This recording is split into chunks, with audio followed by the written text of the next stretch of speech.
Halo teman-teman, Assalamualaikum warahmatullahi wabarakatuh. Hari ini aku bareng Ibu Dewi. Ibunya masih sangat muda sekali. Manis dia, tapi tidak bisa buka masker.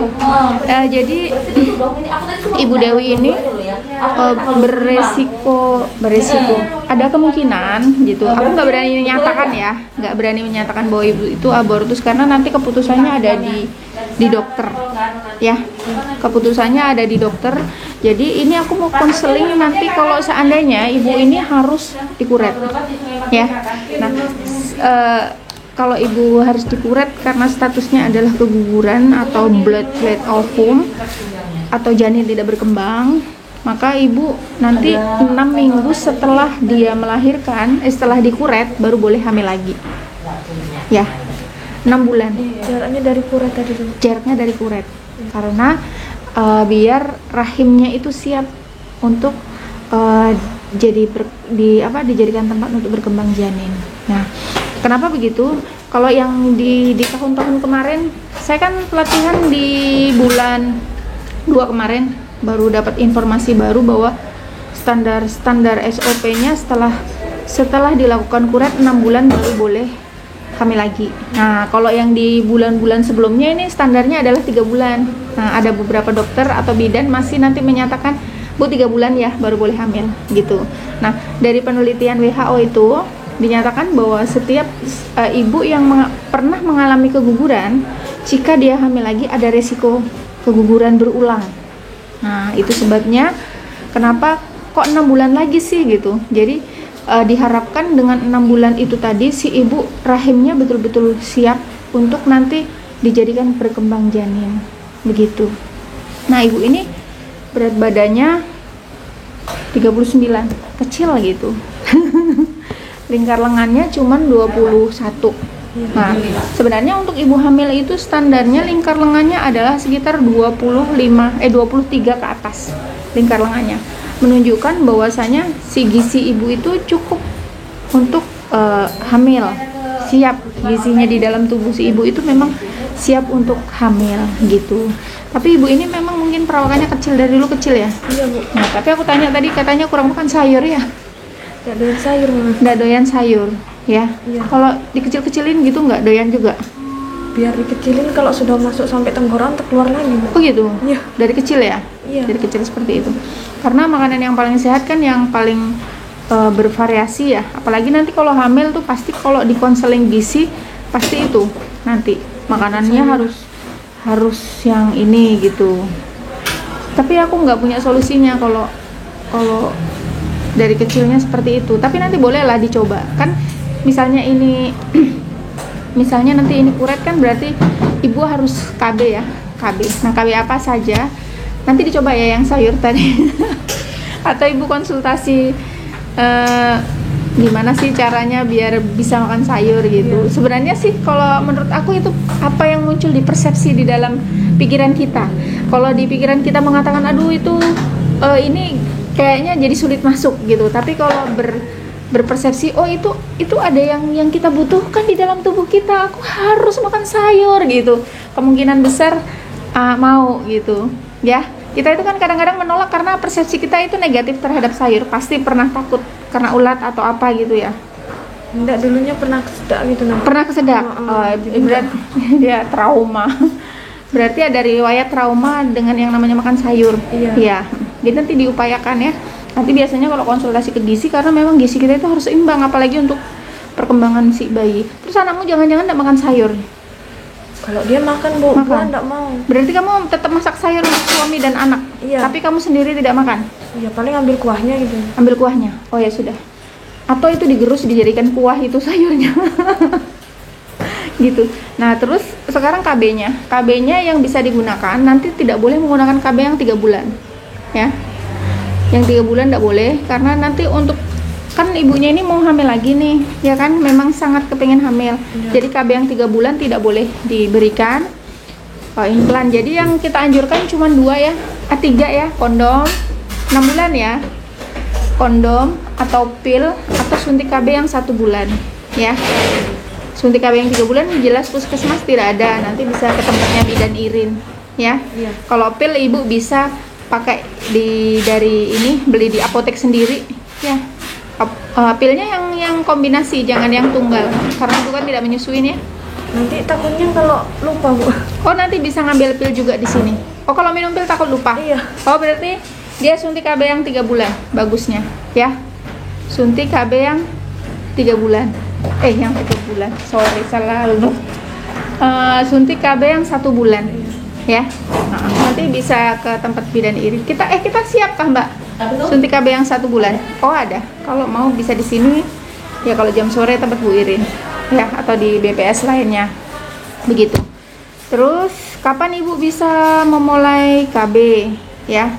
Ibu bisa memulai KB-nya itu hari setelah masuk kuret itu 1 periode. Kan Ibu diharapkan jangan berhubungan lagi sampai misalnya tanggal sekarang, 1 bulan kemudian itu meskipun sudah berhenti haid diharapkan jangan berhubungan dulu gitu. Habis masa kuretnya itu, Bu? Iya, habis masa kuret itu 1 bulan jangan berhubungan dulu karena di situ kan ada luka di bagian rahim kita itu kan. Jadi harapannya kalau tidak melakukan hubungan itu tidak terjadi infeksi gitu, menghindari terjadinya infeksi. Iya. Begitu. Nah, kalau sudah 1 bulan dinyatakan bagus, baru boleh menggunakan KB dan baru boleh berhubungan ya.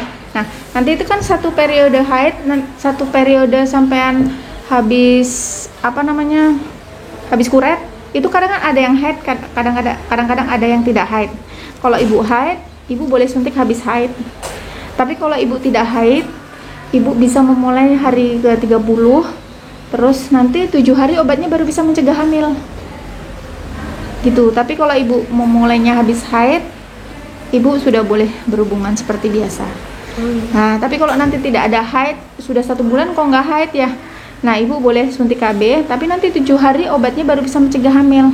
7 hari baru boleh berhubungan. Begitu ya. Nah, anak pertamanya dia ini cowok ya. Nah, aku tawarkan dia kalau mau nanti di program anaknya yang kedua cewek. Begitu. Rencana anakmu berapa nanti? Belum ada sih, Bu. Belum. Misalnya kepengen 3, 4. Kalau bisa sih 2 aja. Oh, 2 aja. Berarti nanti betul-betul program. Nah, nanti kalau mau program cewek itu kan dilakukan sebelum terjadinya kehamilan. Nah, ada banyak tuh yang konsultasi, ternyata Bu, saya kepengen anak perempuan, saya hamilnya 8 minggu nggak bisa, hamil muda nggak bisa. Jadi konsultasinya harus 1 bulan sebelumnya, termasuk program cara berhubungannya, termasuk program konsumsi makanannya apa saja yang menunjang agar anaknya perempuan, begitu ya. 1 bulan sebelumnya di program. Nanti kalau haidnya teratur, kita hitung masa suburnya, karena di masa subur itu ada 3 hari yang kemungkinan besar anak perempuan, begitu. Nah, program anak ini bukan hanya soal makanan dan cara berhubungan seperti biasa ya, ini sangat melibatkan si laki-laki, si suami gitu. Jadi nanti kalau memang mau program, suaminya harus, kalau bisa ikut, tapi kalau nggak bisa, dia harus mendapatkan informasi yang tepat nanti untuk programnya itu, begitu ya. Jadi nanti kalau mau program 2 bulan atau 1 bulan sebelumnya, dan haidnya harus teratur sudah, begitu. Cuman sebenarnya di masa pandemi ini, Mbak Silvi ya, sebaiknya ditunda dulu kehamilannya. Ini salah satu resiko. Iya, ini termasuk salah satu resikonya ya. Begitu. Ada yang mau ditanyakan lagi soal itu? Nanti programnya suntik KB-nya apa tadi? Yang 1 bulan ya, sudah. Dia direncanakan sudah suntik KB yang 1 bulan.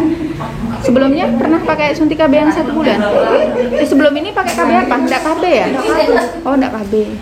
Tapi meskipun umur 1,5 tahun itu tidak pernah KB, iya, dan baru hamil, memang mungkin agak sulit dia, tapi nggak apa-apa, nanti ikut suntik KB yang 1 bulan ya, untuk jaga 6 bulan. Nanti takutnya biasanya sih kalau sudah subur terus gitu, khawatirnya nanti nggak KB malah 3 bulan malah hamil. Kalau enggak, maksudnya kalau KB itu suntik Kondom suntik lainnya suntik sama pil itu Pil? bisa aja kan?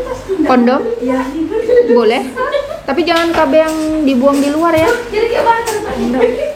Nanti itu sering tercecer, sering gagal. Nah, kalau nanti haidmu teratur, itu bisa pakai kondom. Hitung masa suburnya aja. Pas masa subur aja pakai kondom. Pas bukan masa subur nggak usah pakai kondom. Oh gitu. Iya. Masa subur tuh cuman 7 hari. Mentok-mentok kalau ragu-ragu 9 hari. Sebenarnya 5 hari aja. Cuman akan diperkirakan ke 7 hari. Begitu. Sisanya sih nggak usah menggunakan kondom. Di hari masa subur itu aja nggak berhubungan atau menggunakan kondom. Begitu. Ya. Masa subur itu kayak Masa subur itu haidnya harus teratur. Haidnya teratur ya. sebelum ini sih teratur. Nah, nanti kita lihat pas habis kuret 3 bulan terakhir itu teratur atau enggak. Ya, kalau teratur nanti kamu bisa chat aku. Bu, haidku tanggal sekian, berhentinya tanggal sekian. Di 3 bulan terakhir ini kamu nanti catat ya. Di kalender. Nanti kita hitungkan karena nanti ada selisih-selisihnya setiap bulan jatuhnya di hari apa. Begitu. Ini nanti ku WA balik. Nanti kabarin aku. Ini hasilnya apa? Iya. Ya, Pas abis dari rumah sakit ini. iya. Besok berarti Bu. Besok. Terus ibunya ini takut kuret katanya. Aku bilang kuret itu nggak sakit dan tidak menyakitkan karena sebentar aja. Kayak apa ya? Aku tuh datang, tapi harus nginep ya kalau BPJS. Iya, kalau udah jangan nginep Bu. Bilang kalau enggak aku 3 jutaan. Hampir 3 jutaan, iya. Nggak apa-apa lah, nginep semalam aja, ya. Nah, nanti biasanya itu pagi, aku dulu ya pengalaman kuret sudah disuruh tidur, disebutkan nama suruh tidur, bangun, udah 10 menit kemudian aku pulang, besoknya bekerja seperti biasa. Ya, tuh program anak KB-nya 6 bulan ya, sama program anaknya nanti dilanjut untuk menghitung masa suburnya. Nanti bisa kontak aku kan? Ya udah, ibu aku ini izin untuk ngevlog di YouTube ya, di YouTube. Boleh kasih salam? Assalamualaikum, semoga bermanfaat.